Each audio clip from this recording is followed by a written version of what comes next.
Welcome to Pet Sitter Confessional, an open and honest discussion about life as a pet sitter. We're brought to you by Time to Pet and the Peaceful Pet Music, Calm Music for Pets YouTube channel. Running any sort of pet business is difficult. And there are a lot of ins and outs, and understanding not just how to offer amazing services, but to serve our clients well. From training, boarding, daycare, to pet sitting, it's all intertwined with how we interact with our clients and make sure that we're running and serving people the best that we can. And today we're really excited to have Joe and Vicky from Canine Business Academy on the show to talk about these aspects and lots of other things as well. I had the pleasure of actually being on their podcast not too long ago. And so it's our pleasure to have both of you on ours to share about this. So for those who aren't familiar with your podcast, haven't checked out your new book or any of that stuff, just tell us a little bit more about who you are and what you do. Oh, well, thank you for the amazing introduction, Colin. That was lovely. And actually, we loved having you on our podcast as well. So no, it's really, really fun. So yeah, hi everyone. I'm Joe. You'll get to chat to Vicky in a minute, I'm sure, when I shut up. But we are Canine Business Academy, as Colin has said. And essentially what that means is we are business strategists helping the dog profession earn some more money, have a better quality of life, a bit more freedom, but whilst delivering incredible services to dog owners out there, really. Oh. And Vicky. Yeah, echoing everything Joe said, really. That's exactly what we do. We help anybody who has a dog business. So that does include pet sitters, dog walkers, predominantly trainers. But yeah, we're happy to support. So what is both of your backgrounds in kind of the pet industry, and how do you find yourself here? So we, God, the joys of doing it over Zoom, you see. We're normally a bit more in sync when we're in person. Yeah, it's not as in tune, is it, over it online? No, we'll get there. We'll get into our flow. But no, we are both trainers, behaviourists, whatever label you want to give us as that title. And collectively, we've been doing it for 27 years, I think we worked it out, Vic, was it now? Wow. So Vicky's background was, I'll let you explain your scrattiness of a background. Well, I do call it scratting. And we thought this was maybe not an international term, but we thought it was a national term. And it turns out it's actually a Birmingham term, which is where we're from. So I called what I used to do scratting because there was lots of bitty stuff, bit of this, a bit of that, trying to make a bit of money here, trying to make a bit of money there. My training was very ad hoc. I would do a class when someone asked for one. I'd do a one-to-one session if somebody asked for one, and that's it. I had no kind of long-term plans in place or anything like that. And I also was a dog walker and a pet visitor, I suppose. So I didn't do stayovers, but I did do kind of pop-ins, visits and that kind of thing. So, my very initial background was rescue. So I used to work in a rescue shelter, as you would call it over there. And I just got the passion for dogs and wanted to help, and started with puppies and kind of then grew to everything and anything that involved dogs, really. Well, in speaking of business strategy, right? I love that term, by the way, scratting. I'm going to write that down over here because that I feel like that is how a lot of our businesses start, is a little bit here, a little bit there. And then at some point we start to feel like we need something more. So from your perspective, kind of what's that first step for somebody who starts going, I'm doing this kind of ad hoc or a little bit here and a little bit there. How do I start organizing this into something that's actually more concrete? Oh, it is a bit of a challenge. And I think for me, I think the biggest thing is to actually recognize that you're at that stage. I think as soon as you are realizing that actually you want, dare I say, you want more for yourself, you want more for your clients, you want more for your family and friends. So we're not going, oh God, I feel like all I'm doing is working and I'm not bringing in enough money. Clients are starting to really annoy me. And when you just get that feeling of frustration and everything is just hard work, you almost wake up with that, what employed people say of that Monday morning dread, but it's every single day because you find yourself working all the evenings or the weekends, all the time that you don't want to be doing. And I think when you hit that point of, I can't do this anymore, then it's the time to almost, I feel like we are definitely going to coin this phrase, and I feel like we definitely need to get some merch out there, but you're just going to go, right, hashtag, no more scratting, not happening, we're not doing it. I can see the merch everywhere. It's coming. It's coming. I love it. I'm all about that, for sure.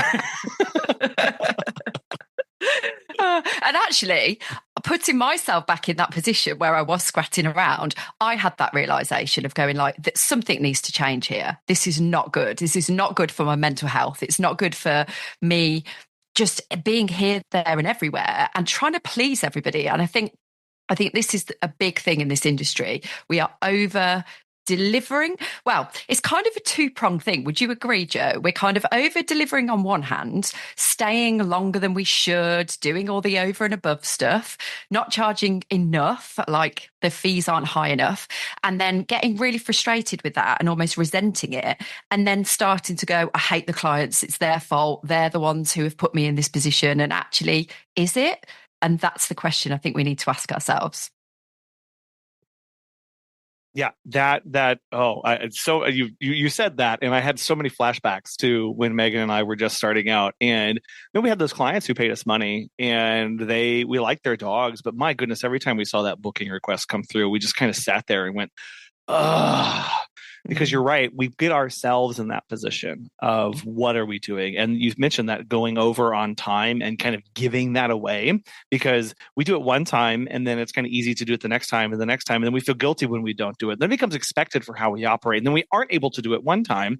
And then the clients can have this reaction against that. And all of a sudden we're left going, oh, but that's not really what I wanted anyway. And we do find that piecemeal approach really does lead to this massive amount of disorganization in our business.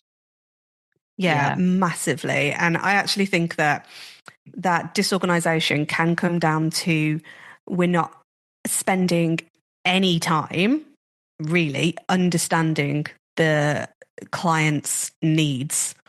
I think when we're working in an animal sector, a lot of us really go all in on thinking about the animal. And so for us, it was always about, how do we learn about the dogs? And, we kind of go over and above understanding dog behavior and the dog psychology and the dog's needs and all of this. But then from a business point of view, we're going, well, hold on one second. The dog isn't going to buy our services. It's not the dog that ultimately gets to make the decision. It's the person that's attached to it. And I think a lot of us naively go into the animal sector thinking, I don't like people. I'm going to avoid people and I'm going to go and work with animals. And I hate to say it for everyone listening, but I'm sure you recognize it now.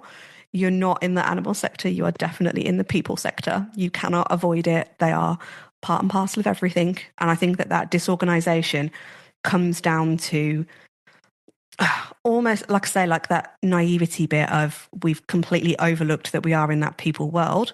And then we give ourselves these labels of, I'm not a business person, I'm not this person. So therefore, we almost excuse the behaviors and we just put it down to, I am disorganized and I'm not a business person and I hate admin. I'm here to do the dog thing. And this is where it gets a little bit messy. I love your face on this, Colin. It's just yeah. I mean, when you're saying the I'm not a people person, I hate admin, we do label ourselves with those things. And then we end up just saying, right, I'm just here for the dogs. I just want to do dog walks. I just want to do dog walks. Or I just want to do training. Just let me pet the cats. And what we do forget is, right, that's fine. But in order to get to the point where you're in a client's home, taking care of their cat, there are about 100 steps dealing with people and administrative overhead that we've got to work through in order to make that. So we're really understanding what's required of me in order to make this a thing. Yeah, absolutely. And I think, Vicky, you've definitely gone on, like we talk about it a lot over on our podcast, but yeah, Vic, I think your journey definitely needs to come in here. Oh yeah. I didn't even think of myself as a business owner. That's how bad it was. Like, I started a business, I was self-employed, I did all the necessary things, ticked all the boxes, got the tax bit sorted, set up a business bank account and all of those kind of things. So I was like, well, that's just what you do. But no part of me ever felt like I owned the business, but I didn't own it in like a really proud way. I didn't act like a business owner, and I suppose that professionalism I thought was there. And I think it was there in my own way. Like, I did always put those clients first, and I did very generic stuff, I suppose. The services that I offered were what everybody else offered. And that's as far as I kind of thought my capabilities were. So I was very, I think, like limiting myself a lot. And then when I realized that you could do anything in exactly any way, you can get really creative. One of the things we talk about a lot in Canine Business Academy actually is getting creative, thinking outside the box. You don't have to do everything that everyone else does. And as soon as you get that freedom of going like, oh my gosh, I can literally structure this how I want to. I can work with who I want to. I can niche if I want to. I cannot if I don't. Like, it's really empowering and really freeing. And then as soon as I thought like that, the whole business piece all came together for me, and I suddenly started acting like a CEO and a proper business owner. So yeah, there is that mindset of owner versus operator, and sometimes we do get stuck in that operator mindset. How did you flip that switch, or any tips for people to help get them out of that rut of, well, I'm just here and the business is this thing, but I don't control it, right? Like that, making the jump from I'm just here to do the tasks to I dictate, like that's a big jump in our minds to understand what we can do. Yeah, and actually, that's a really interesting point you make. It did feel, and me and Joe had this conversation actually only a few weeks ago. It felt like I was employed. It's going to sound really weird. Employed by myself in my own business. I don't know why I felt like that, but that's how I felt. And I genuinely think as soon as I actually realised who it was I was trying to reach, the purpose of me and the purpose of the business, and actually looking bigger and looking like beyond the small, like it wasn't like I grew that business in the end hugely. It was that I just had that stepping out of myself. So I think I almost was like working in my own shadow. And then just going like, I think it was when, having the advice to just go like, why are we just offering the things that we're offering? Why are we not just thinking a bit more creatively? And for me, that was definitely the catalyst for thinking differently in terms of running that business as well. But I suppose everybody's journey is going to be slightly different on that. But you might actually be a good one, Joe, to talk about that with your journey, because it's very different. Yeah, so I think that the mindset bit is I think you get these two extremes, don't you, with people working in the animal sector. You get the ones that go all in from the off, and that's always what they've wanted to do. Like, they've grown up with animals and they're an animal person, and they're like, yeah, I'm in. And then you get the ones that fall into it. Like, they get their first dog or they get their first cow, whatever it is. And then we go like, oh, now I like this and now I'm interested. So I'm that secondary category. I grew into it. Like, I'd always liked animals, but I didn't grow up with dogs. My family hate animals. Like, they're really, nope, don't understand it, furry, don't trust them, what's going on, can't tell what they're thinking, all of this. And I was the anomaly. I always used to say that I'm sure I'm adopted because I'm definitely not like any of you. And I went down that route of getting a job and worked myself up to quite a senior position in a corporate ad agency, working with super high impact clients, like 80-hour work weeks and everything, and then got myself a husky for my very first dog, and dealt with all the backlash from everybody out there going like, oh, what are you doing? Like, you stupid person. And I'm like, nope, I'm going to do it, and I'm going to do it properly. So I fell into it from a hobby side of it. And for me, I think, I don't know, maybe it was my background of being in corporate for so long. Maybe it was just, I was so used to almost running businesses to a sense.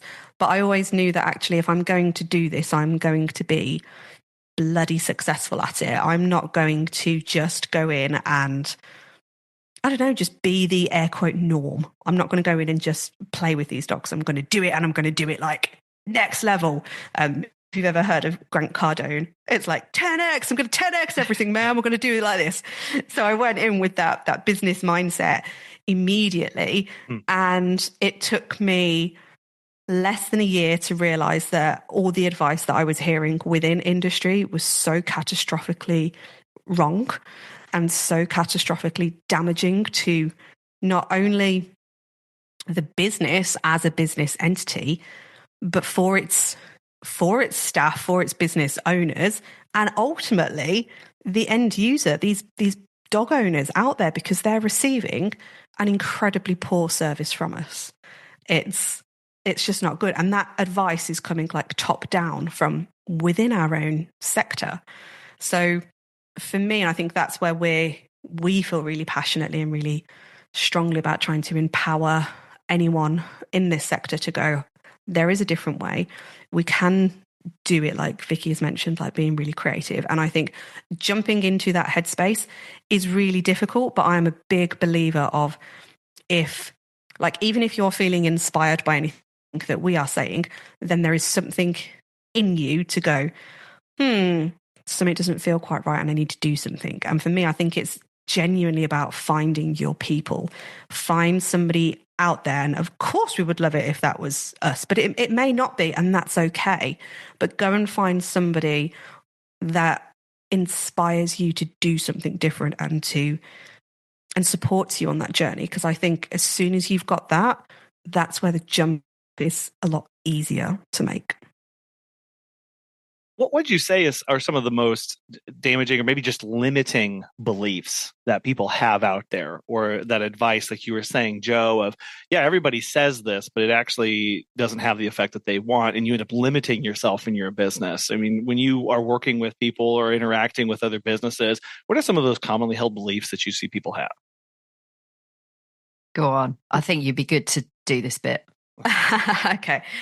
So limiting beliefs I think people have is, I'm not good enough. I'm not a business owner. Nobody wants this. Nobody wants to pay for anything. People don't care about their animals as much as I do. Actually, a really damaging one is how we feel about our competitors. Like, I don't like that person. And this is where we then start to almost resource guard your own business then by going, hold on, like, don't you dare send that poor dog to that person down the road, because I know how they operate and I just can't live with that on my conscience. But what ends up coming across is we then start doing this bashing thing. And then how are you going to attract somebody to want to work with you if you are then publicly slamming somebody else? But these are these limiting thoughts that we are constantly telling ourselves, that there's rubbish people out there. We're not good enough. You can't make any money from it. You have to work evenings and weekends. You have to do all the stuff that you don't want to.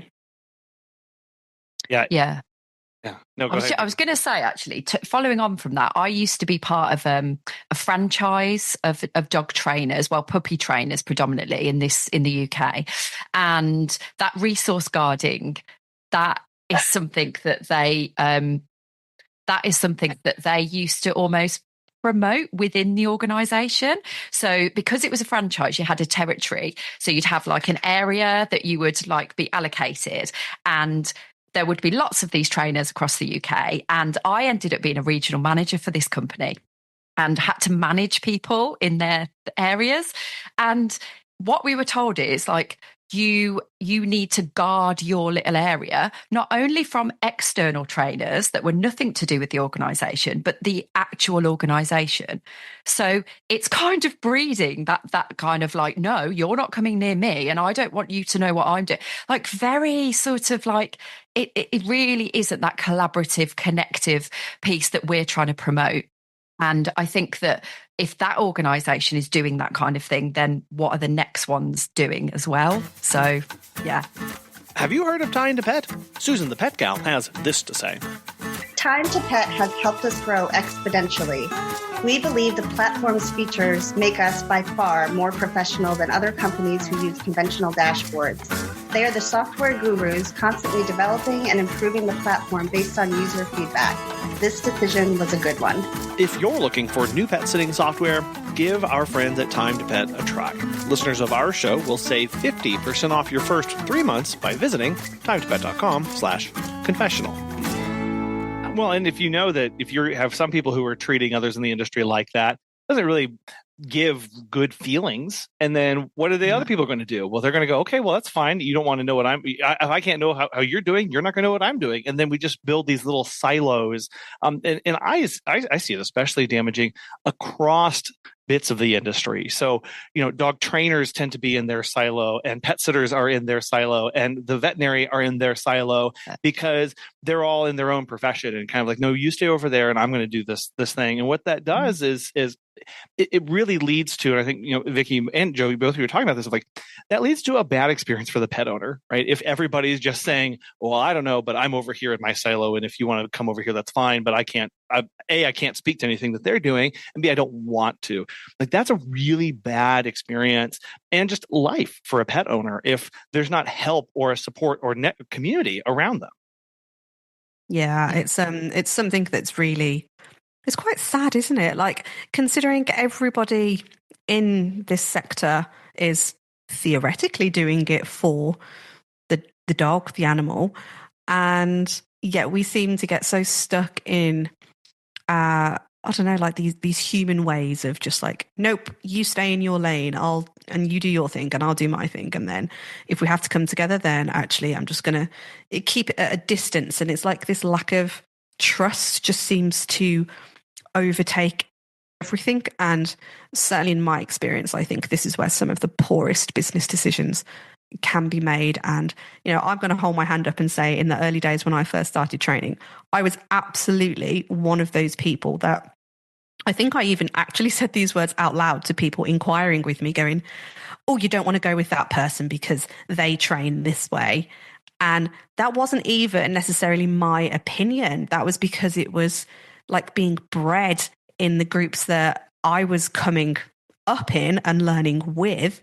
You kind of adopt those people's mindsets and thoughts, and that seemed to be the thing to do. And then as soon as I heard like when you just have that instant regret, like you've accidentally sent a text message to the wrong person, you're like, oh God, it was that kind of thing. It's like these words left my mouth, and then I had this outer body experience of, no, there's no way I'm going to claw that back. Just own it and don't do it again. And it was a massive like epiphany moment for me to go, geez, where on earth has that come from? And that realization that that's in industry, that's not even my own thoughts.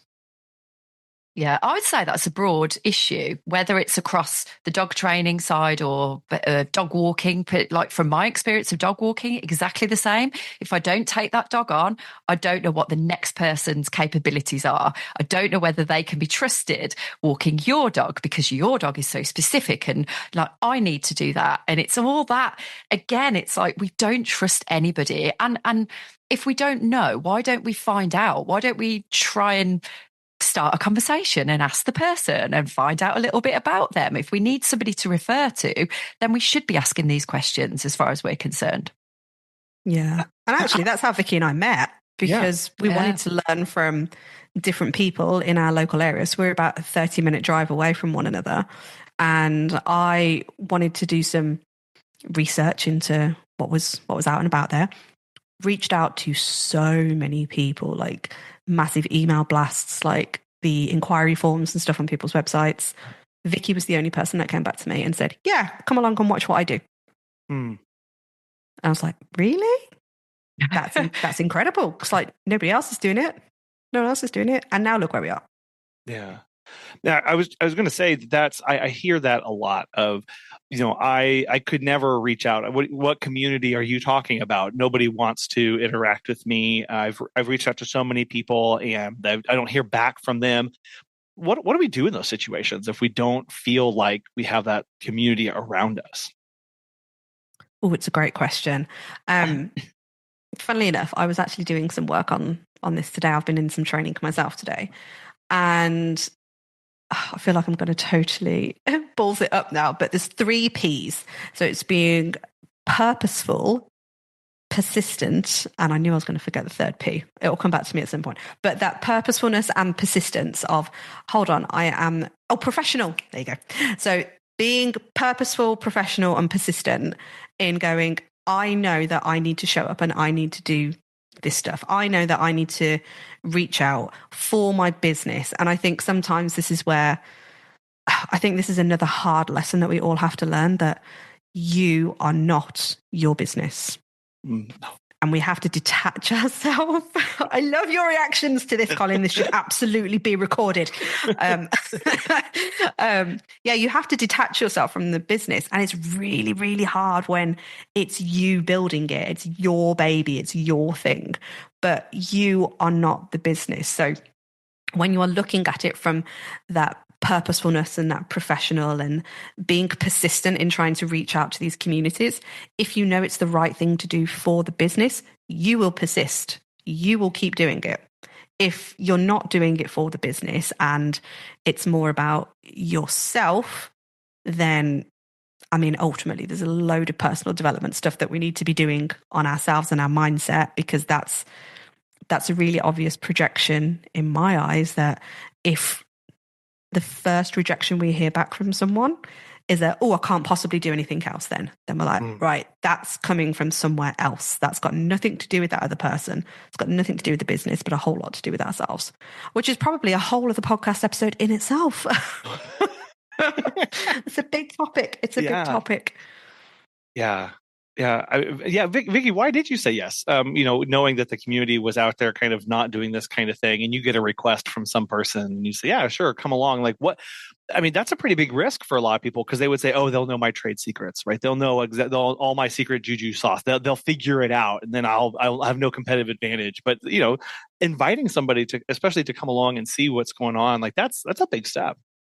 Yeah, I don't know. I think it's just the way I've always thought about having a business is I don't need to hide it.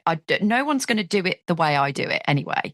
So even if they copy me, even if they try and mimic everything, they're not me. So I think that just always sat okay with me.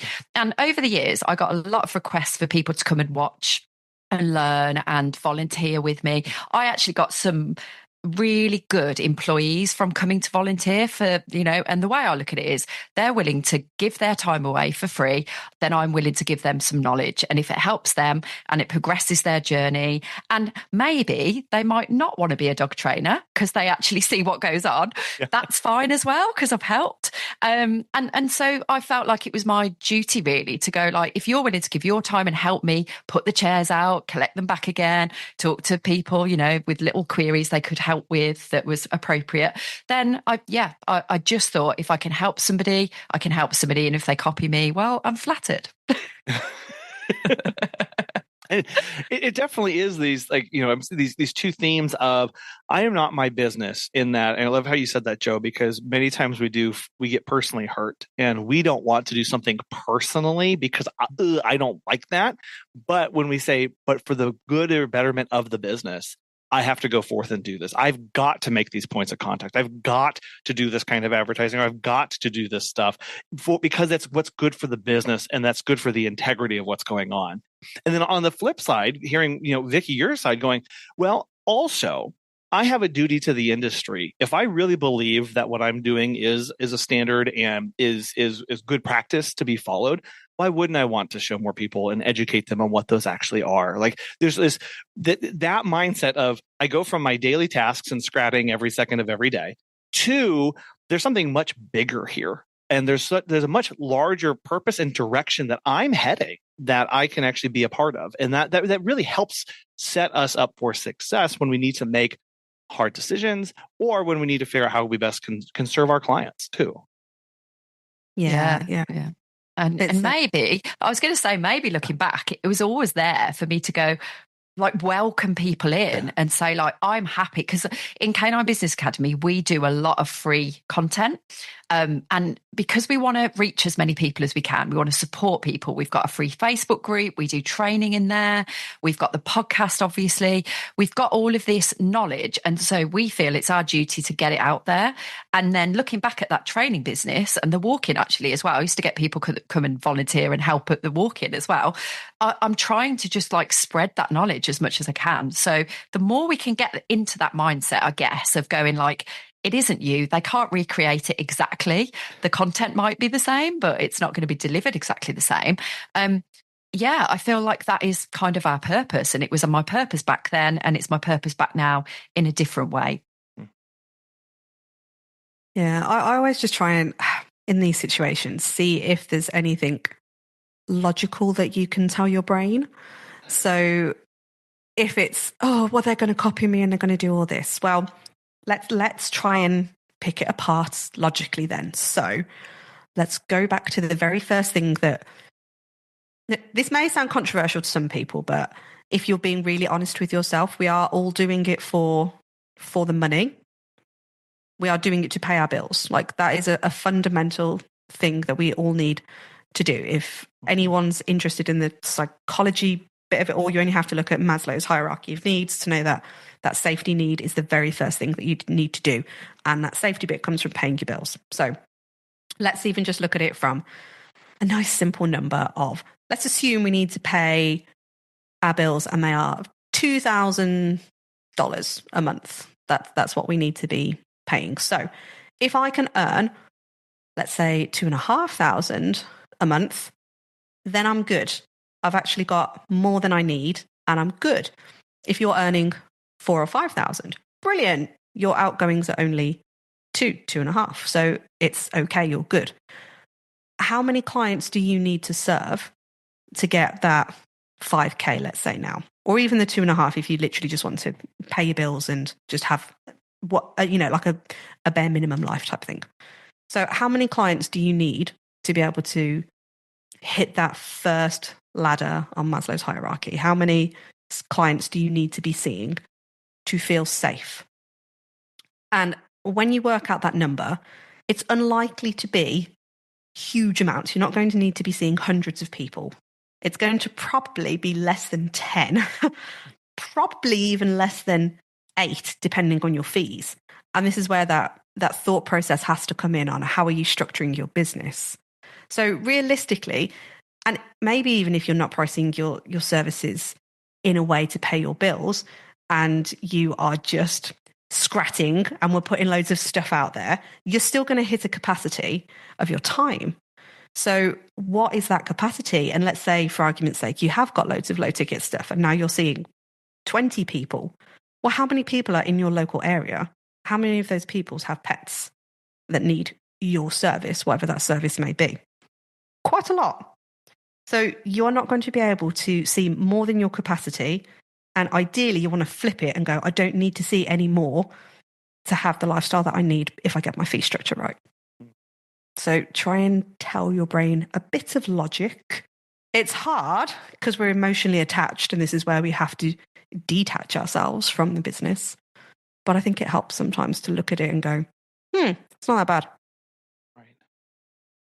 Yeah, well, and then we have to once we start kind of gaining traction, we reach that point where it is very easy to all of a sudden having taken on too much because we just start saying yes to people, right? Because we didn't quite get our numbers right, or we never did our numbers right, and we're just viewing this life out of deficiency of what is enough. I don't know. I'll just make myself as busy as possible, and maybe then that will be fine, right? But that's a mindset thing that we run into, and so we then have to balance this.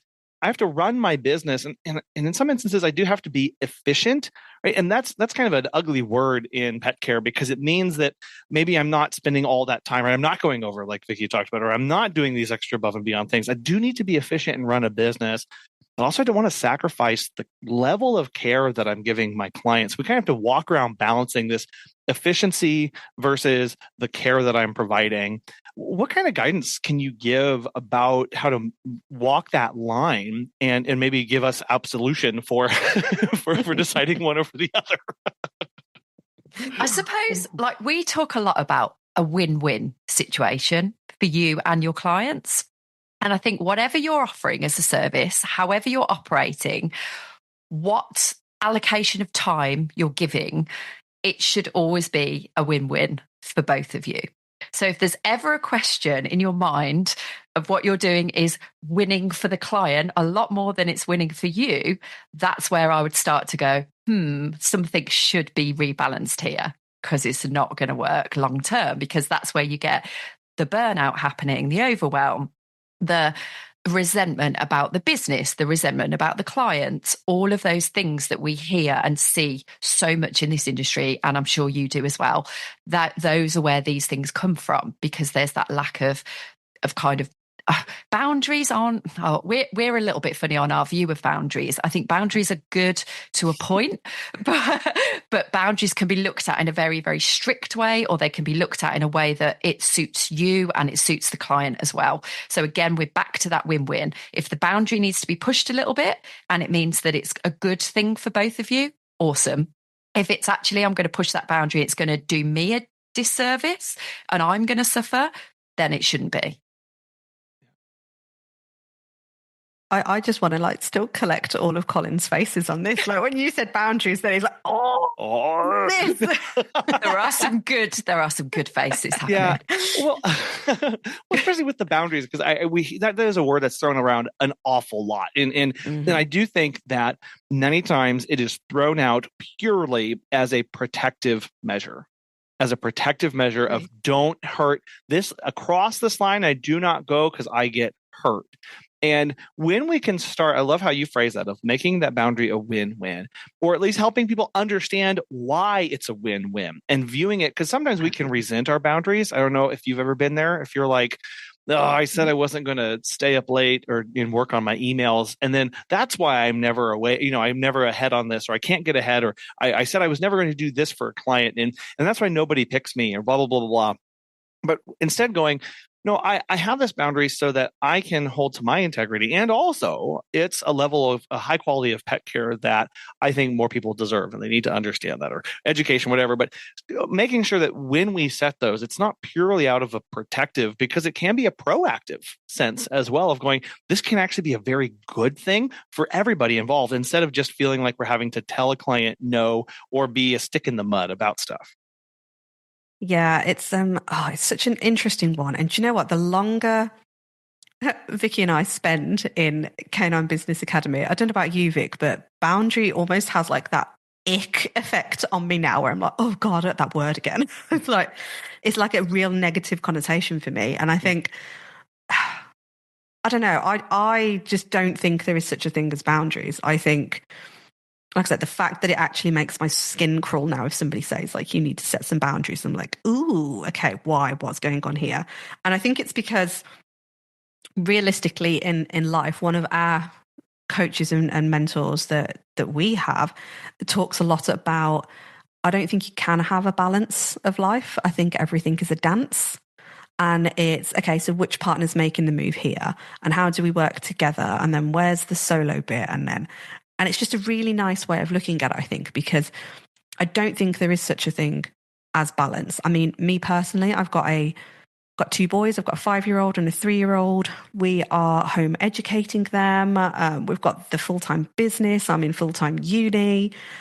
There's loads of stuff going on. So in some ways, some people could look at that and go like, oh, okay, well, really plan out your time then. So put those boundaries in that clients can only contact you between X and X, and you switch off on these days, and you home ed on these days, and you uni on these days. And to an element, or to a degree, like that is the case, but it's not as strict or clear cut as it is, because, well, if I'm at uni one day and then if the kids are sick, then that uni day goes, because the kids become the priority. And I think it's almost, it's being selective on what you are going to allow to be in your top 10 priorities, and knowing that none of them are ever going to be number one. They're going to change. It's going to be fluid. So depending on what happens on that day, you should have that flexibility and adaptability to go, right, that just needs to move to the top. And actually that's a skill in itself, which I think not many of us are taught, or we even consider it, that the adaptability is more important than having that boundary set in place. And one thing that Vicky and I will always, I'm going to say, get kickback or a little bit of pushback, because it's a scary thing. In our dog training business, we offer 24/7 WhatsApp support. And people go, what? Like, are you crazy? People are going to take the absolute mickey with you here. They are absolutely going to be messaging you at all hours. I can't possibly do that. And I think the difference is we've set our business up so well that people that we allow to come into our world. And I think this is that difference of, we're not grasping, we're not scratching, trying to get every bit of work coming in. We're very selective with who comes in.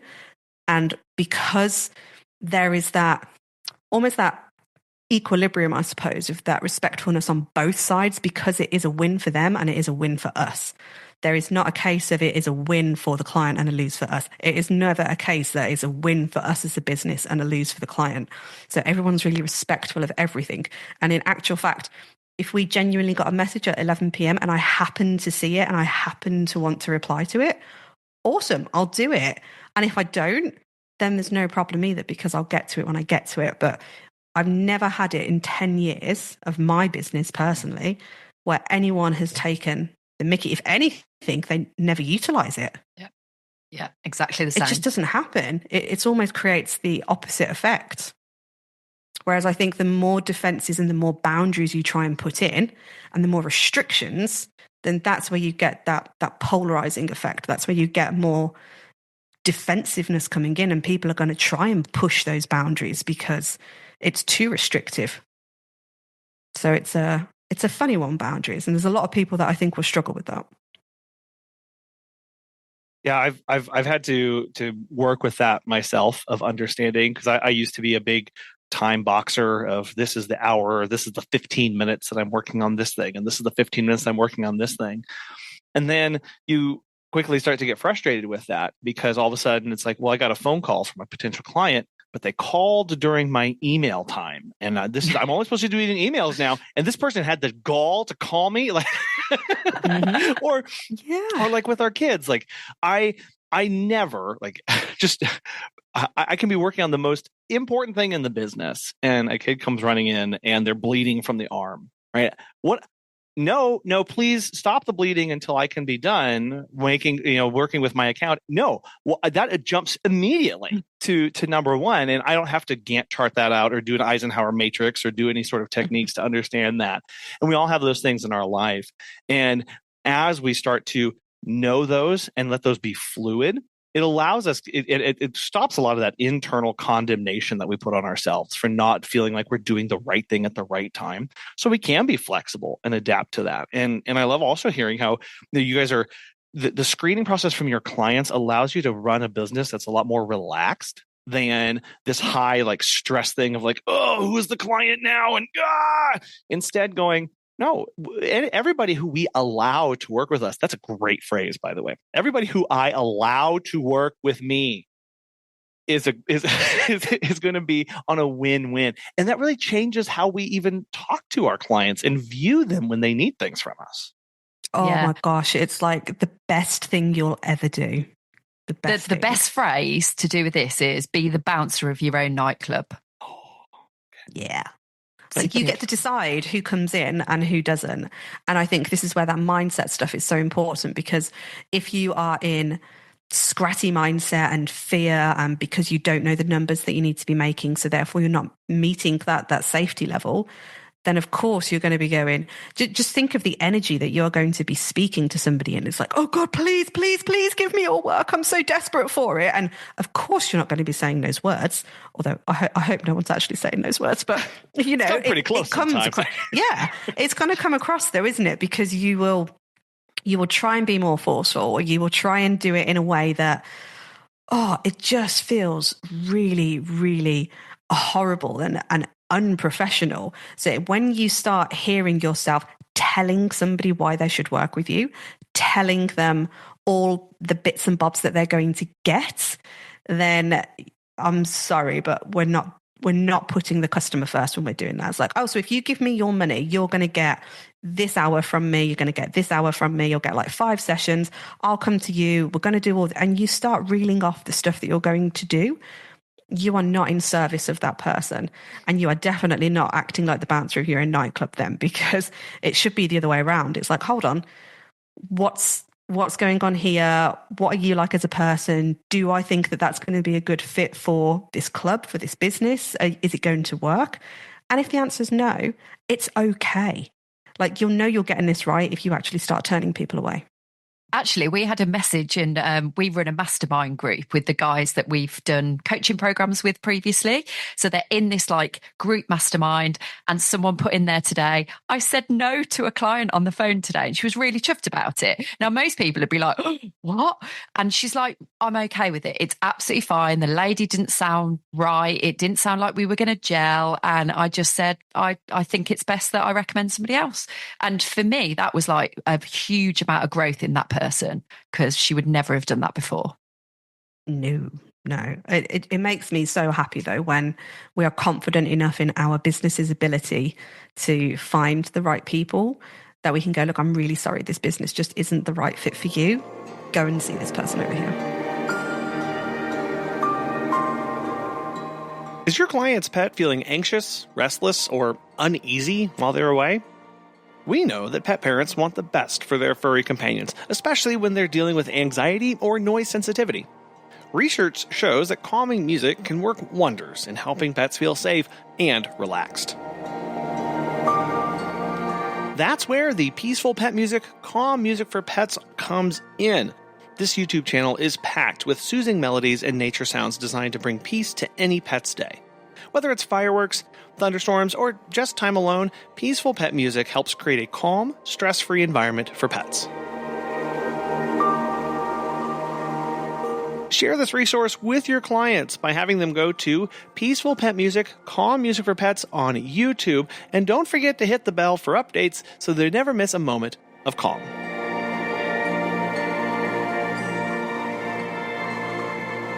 Where does that confidence come from? Because I see that that's a big struggle for a lot of people of being, knowing that their business is either doing well or serving the right people or whatever, to have that confidence and to be self-empowered enough to tell people no. Yeah, it's I'm interested to hear yours actually on this, Vic. Go on. I was going to say, again, it's who you surround yourself with. Because there will be people that say, that is an absolutely stupid thing to do. Why would you turn down work? Why would you do that? You're going to miss out on money. And if those people are the ones that person listens to, she's going to not think that she can do that. Whereas if you've got people around you that are going, actually, if you're looking at it in this way and you are being very selective for your own mindset and for the person that you're going to work with and for it to be a successful outcome for them, because don't forget, it's all about them and it's all about what they're going to get out of it. So we should be asking those questions and going like, what support do you need? Do you feel we can support you? And if we're not doing that to the best of our abilities, then we're going to get ourselves in a situation whereby we're frustrated at the clients. We hate them. We've got to see through a 3-month or worse still 6-month program with someone we don't like and we cannot get on with, and they aren't receiving the information or they're not doing the work. And we're going, why aren't they doing the work? Because we haven't actually found out enough about them and their own needs. So that's kind of my take on it. Yeah, I think that's hugely important, that who you surround yourself with. I think one of the phrases that most people will have heard of is that you become the average of the 5 people you spend most of your time with. So even if you are spending that time in Facebook groups, like think about those Facebook groups that you're hanging out in. What's the type of the... I'm going to need a copy of this recording, Colin. Your faces are just brilliant. It's cracking. I love it. I've got little shorts in my head already. Anyway, we digress. But no, think about the Facebook groups that you're hanging out in, because if that's where you're spending a lot of your time, and let's face it, we all go into that doom scroll bit, don't we? And then it's so easy to get sucked into the comments, or you're like, oh, okay.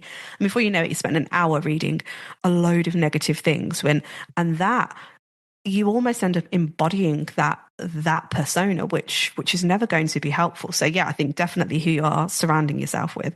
And also I think it comes down to what has genuinely surprised me in the period that Canine Business Academy has been going is the realization that people in general are not spending enough time being aware of their figures. They have no idea what money they need to make each month to feel safe. Maybe they've got a partner or somebody else doing the household bills and the rent and the mortgage and all of that stuff. Maybe I call these other people just the ostriches, because they're just going to bury their head in the sand and go, I don't really know what's going on. I've just got money in an account and it kind of comes and goes and I just genuinely have no idea. And I think for me, I would love everybody out there to just feel empowered enough to go, it's more scary to not know the numbers than it is to know them, because you may not be far off feeling safe as what you may think.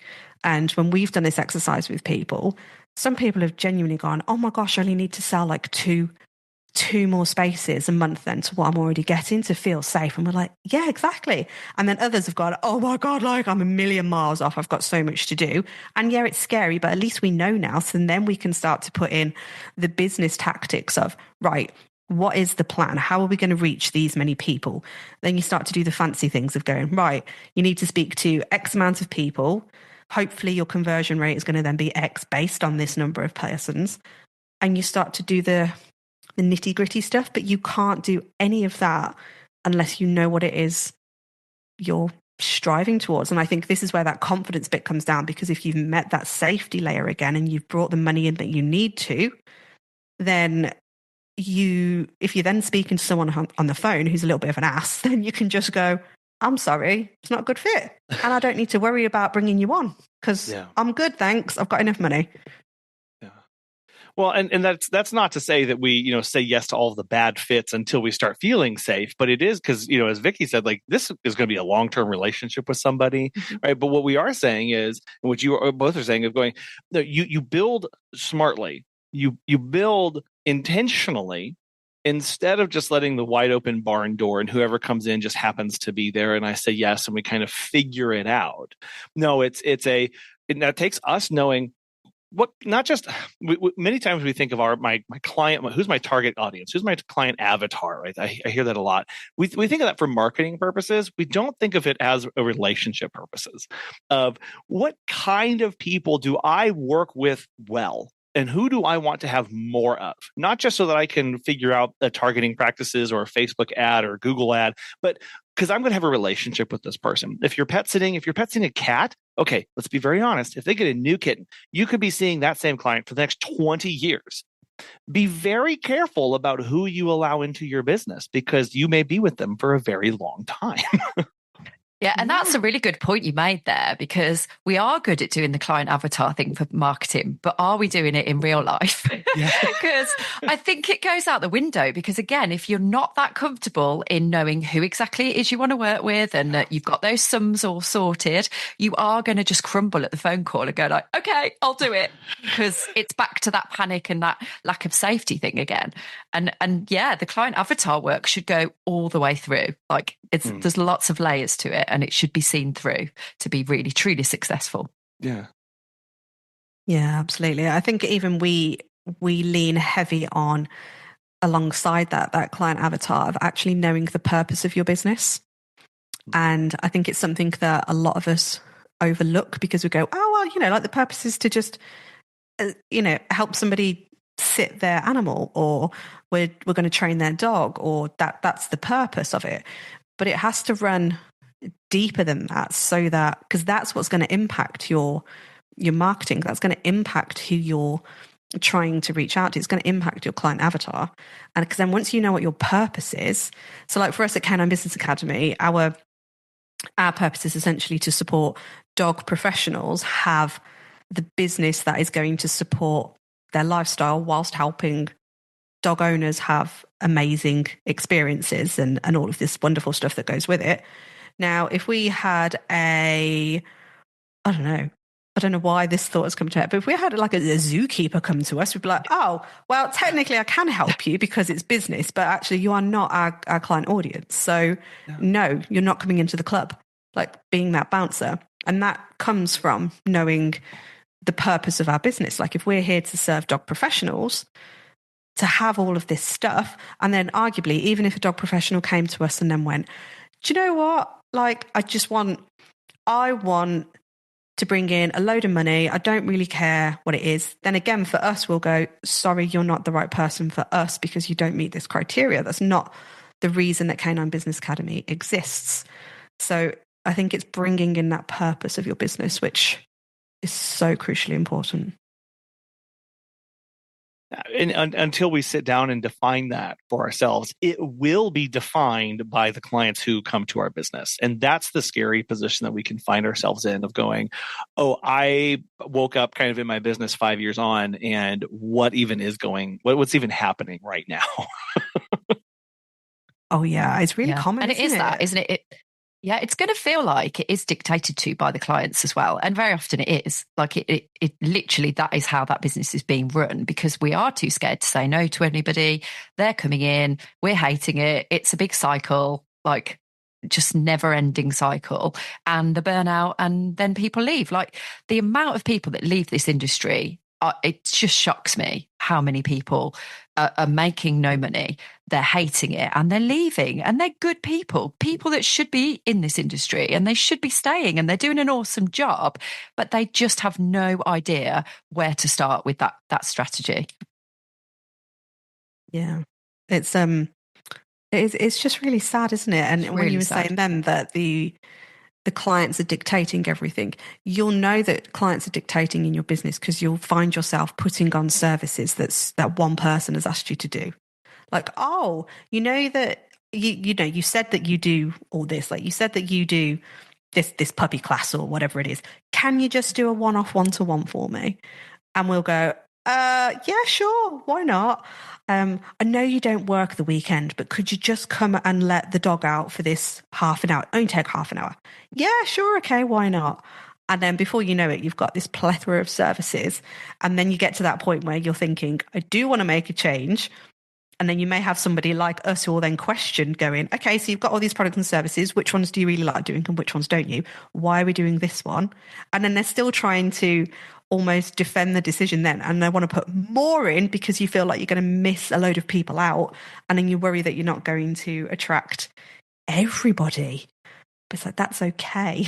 But this is where, yeah, we're letting the client dictate to the business.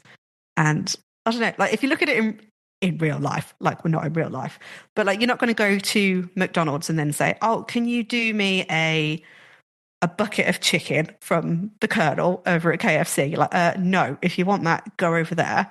Like, but somehow we end up turning into a McDonald's that now offers KFC as well because someone's asked. And it's like, it just doesn't happen. So why are we doing it to ourselves? And it does come back to that fear thing, because like with the dog walking example, if you only dog walk Monday to Friday and someone asks you as a one-off to go and do a weekend one, the thought process is, because I've done it, is to go, well, if I don't say yes to that, they're going to then not want my services Monday to Friday and I'll lose them and they'll go somewhere else. And that irrational thought goes through your head.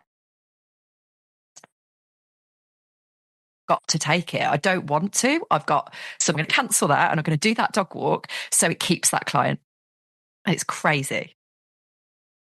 It is, because then like we look up and we go, I'm a dog walking company that's wholly subservient to 3 of my clients, and I'm trying to serve them every beck and call and every need that they have, instead of fulfilling this greater purpose of my business. You know, like you talked about, Joe, going, I have this other stuff that I want to be doing, but I actually end up hamstringing myself because I'm trying to be on call 7 days a week, 365 days a year for the 5 clients who may need me, right? And I don't take vacations anymore because they may need me that weekend, or I didn't go to the birthday party because, well, they may need me. And what if they say yes to it? And we do end up just letting everything kind of consume us. So if somebody's listening to this and they are in that position of having a business that's running them, that they're not feeling fulfilling, and what would be your one piece of advice that you would give to that person to start getting pointed in a better direction? Well, actually, I just want to say before that answer to that question, that I think that people, if you're the client and you are dictating to the business owner, and the business owner rolls around and says, okay, I'll do whatever you want, their perception of that business owner is actually going to lower. It's not going to be elevated. They're not going to actually go, they are awesome because they always do what I want them to do. They're actually going to probably go, I'm just going to not treat you with probably as much respect as if you actually turn around and said no to me. Yeah. Does that make sense? Yeah, it does. Because they end up going, oh, well, here's somebody I can push around. Right. Yeah. And the next time that they give me a little resistance, I'll just push harder because I know they're going to give in anyway. Right. And then it becomes an adversarial relationship between those two people, you and your client. And that's not a win-win. Right. Let's talk about that. No, it's absolutely not a win-win. And and you'll find that that's how it kind of goes. And again, I've been there, I've done it. And I felt like that with people and gone like, do you know what I gave up for you? And that resentment's there. And it's like, oh, I'm not going to do it next time. And then you have that kind of like talking to yourself and you're like, I'm not going to do it next time. And you do it next time because again, that fear is there. So unless that is addressed, that mindset is really addressed and that personal bit of kind of, could say fixing, but it's not. It's working through it and understanding, why do I feel like that? Why do I feel all these things? And why are we going round in circles here? Until that is actually addressed and you recognize it within yourself.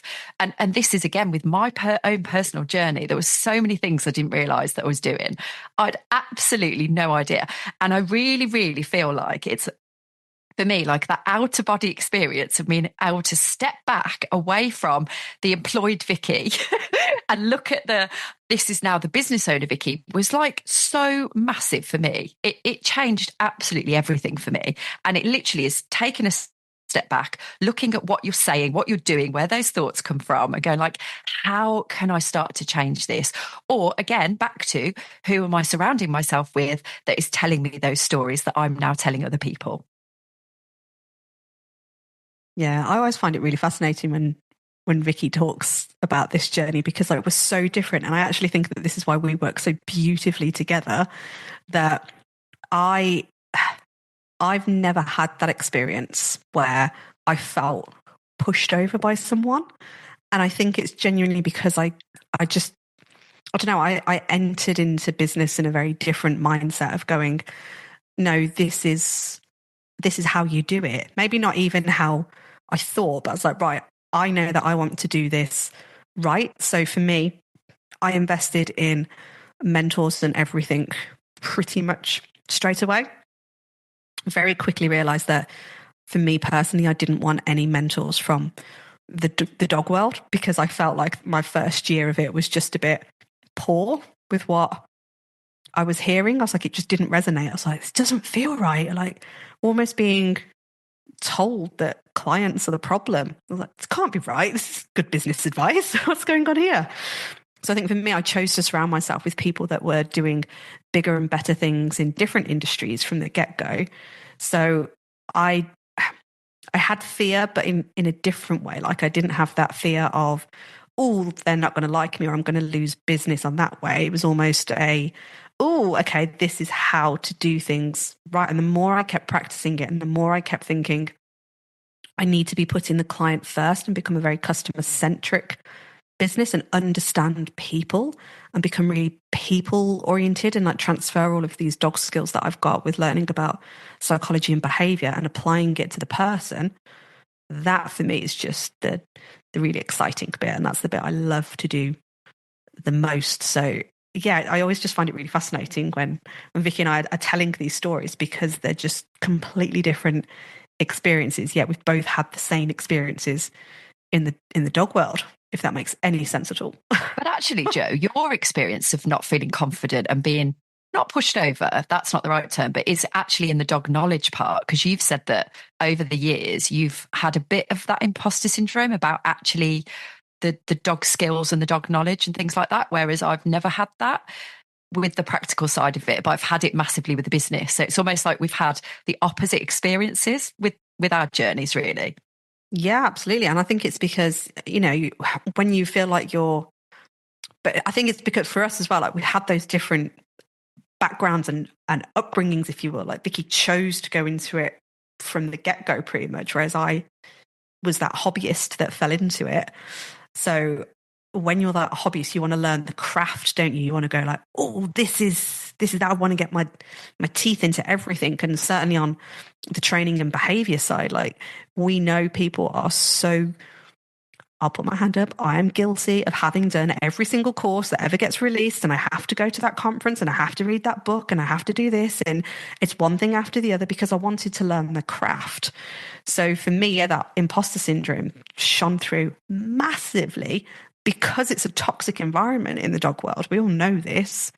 And yeah, I didn't feel confident because of falling into it as a hobbyist potentially. So I spent more time in it. I spent more time in the toxicity, whereas Vicky probably didn't as much because it was that I've grown up with the craft. I'm trying to learn it. But both of those are kind of cautionary tales of how we can identify a weakness or a place where we need more growth.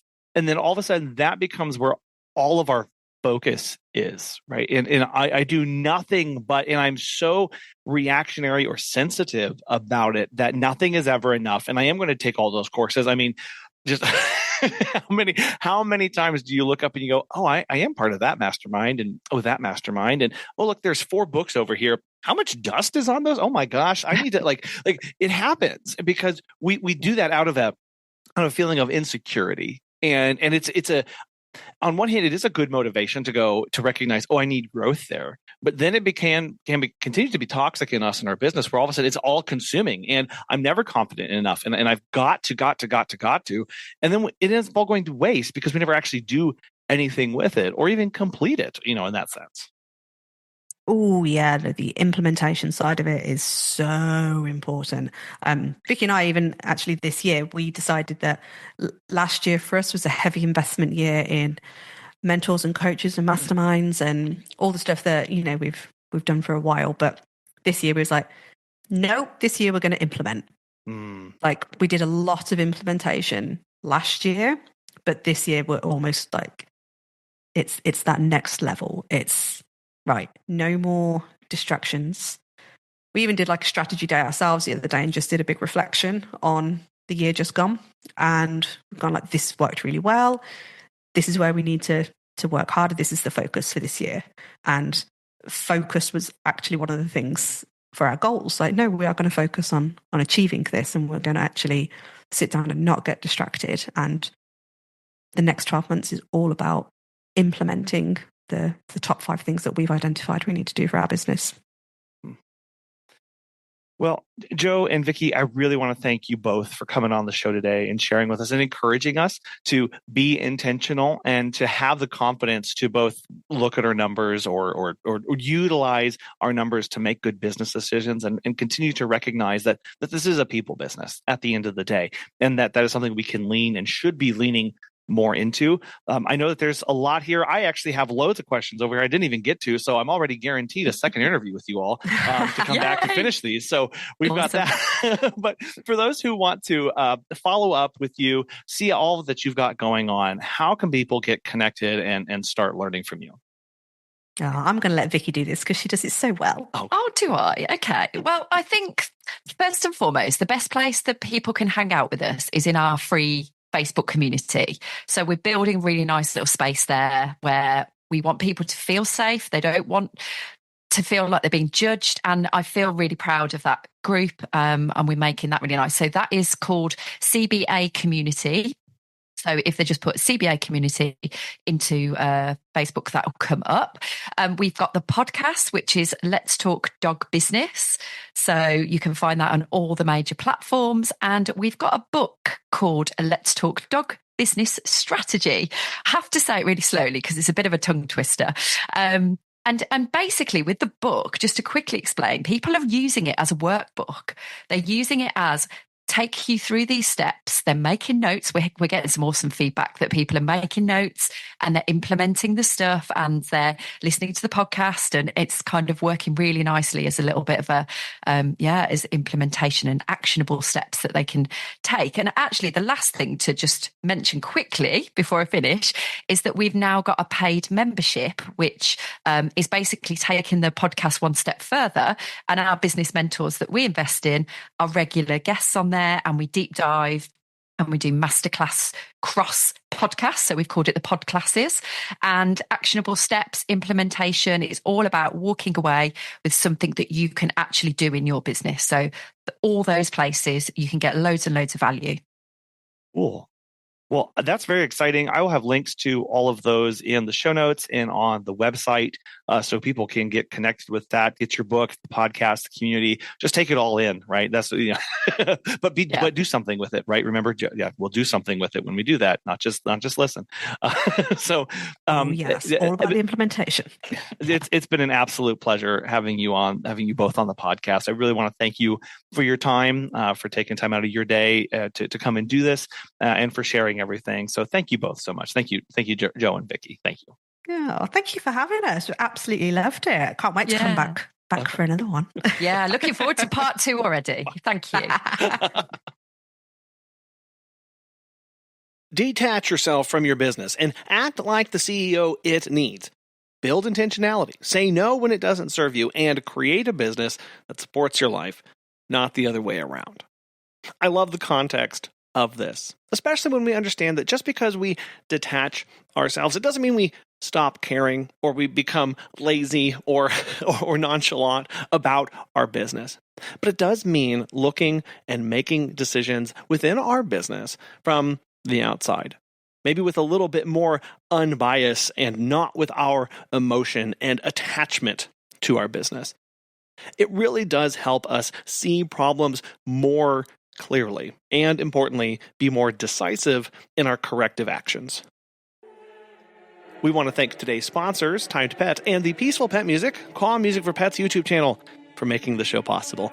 And we really want to thank you so much for listening. We hope you have a wonderful rest of your week, and we'll be back again soon.